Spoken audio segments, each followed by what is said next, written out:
Hi. I want to talk a little bit about hunter-gatherer tribes, or just hunter-gatherer way of life. I read a bit about it in the Edison gene book. It's about ADHD and the hunter child. Because another name for the Edison gene is the hunter's gene, and lots of people or kids nowadays that are being diagnosed as having ADD or ADHD actually have this hunter's gene, or they also named it the Edison gene because Thomas Edison. Thomas Edison had that gene as well, and he talks a lot about the hunters and their way of life, and just the way that they live really really uses the skills that uses the skills that this gene brings about, and it just when I think of it, when I think of the way they live and stuff, it just sounds so remarkable and so beautiful. He tells a few stories in there about there's this what is he? He's like a PhD doctor, like a psychologist. The government of, I think it was in Africa, the African government, I think it was in the 50s or so, they sent this psychologist into the jungle to look for the the hunter-gatherer tribes, and to try to figure out why they kept refusing to work on the rubber tree plantations. The government just totally didn't. They didn't get it. They're like, this is a job. We have jobs for you guys. Why don't you guys, stop being lazy and come work and stuff? And well, number one, they said, like, we're never going to do that because we know, like, that's monoculture, and that just totally destroys, like, the earth, basically. Like, you can't there's just no nutrients after that, and they're totally right. And then also like, they were extremely happy just being hunter-gatherers, and the government was calling them lazy. And anyway, there's lots of just amazing stories that this guy experienced while he was there, and like he would go back there because he was just really intrigued and stuff. He would go back there often, and because they're hunter-gatherers, they they move around and stuff like that. So when he would go back, their camp was never in the same place. But all the time, he said, every single time when he would go there, he would walk along the path, and when the path ended, there would always be somebody there waiting for him. And he asked them, like, how did you know I was coming? And they would say, like, we didn't know you were coming, we just knew we had to be here. So like that tells that I can see from that they are extremely intuitive, and he said this one time he asked the boy, sometimes even a kid is there, and he said he asked this boy that was there to meet him. He asked him, how did you know I would be here? And he said I was just walking along, and I had the urge, like I felt like I had to be here. I had to go over here, and for some reason, and like I think that's extremely powerful because I know that our intuition, is telling us to do something or not to do something, like, all the time. But seems like we have so much just going on, like so much racket in there that we don't hear our intuition. And it's so important, and it's so important to listen and to hear that.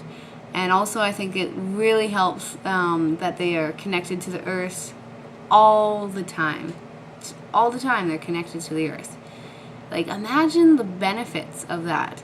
Like, being in tune with the rhythms of the earth all the time. I just, that's, I think that to me that is a luxury. Although, like, it's winter outside, so I can't go sleep outside. I mean, I guess I could, but also I have kids, and they're small kids, so, I have to be inside the house. But I think that it would be such a luxury to be connected to the earth all the time. And, yeah, I think that they're very, very lucky. So they're very intuitive. They can hear that. They're connected to the earth. Also, he talks about how they live their dream, or something like that. Their dream, like they're living their dreams or something. It's hard to explain, kind of. But he used a few examples. And actually, I don't know if you guys are familiar with Jovelin Melchizedek. He talks a lot about living the dream, not like the dream like the American dream, but living in a dream-like state, I guess. So I guess living in a dream-like state. So anyway, they live in their dream, like, basically. He told this one story of this little girl. They wake up, like, the whole village is waking up and stuff like that, and this little girl tells her family that she dreamt about this really huge flower, really, really big flower. And well, she was talking about her dream because every morning they get up and they talk about their dreams, because dreams are important. And there's actually certain people in their tribe, like dream decipherers or something like that, usually old women and stuff, who, interpret dreams and stuff. And so anyway, this girl has this dream about this really, really big flower. And so, she tells her family, and then he notices that, some of the other members of the household are going to the other, households and talking to them and stuff like that. And soon the whole village knows that this girl had a dream about this big flower. And then so what they decide to do for their day, like, this is kind of how they plan their day. They plan their day around their dreams. Like, their dreams are, guiding them to what they need to do and stuff. So anyway, so the whole village knows that this girl had this dream about this big flower. So then the whole village goes, like, kind of fans out and goes to look for this big flower. And they actually find that flower. Like, they find that flower pretty close by, or I guess. Didn't really say how far. I'm assuming it was kind of close by. But anyway, they find the flower, and the whole village comes and gathers around this flower, and they just stand there and I guess observe the flower for, like, quite a while. It sounded like quite a while, because he was the only one that was like, all right, what are we doing just watching this flower, kind of, just, he was the only one that was kind of like restless and stuff. Everyone else was just perfectly content just watching this flower. And he said it was like about 3 feet, like the flower itself, not the plant, the flower itself was about 3 feet tall, and actually smelled like rotten meat, to lure in flies. I guess it was a fly-eating flower.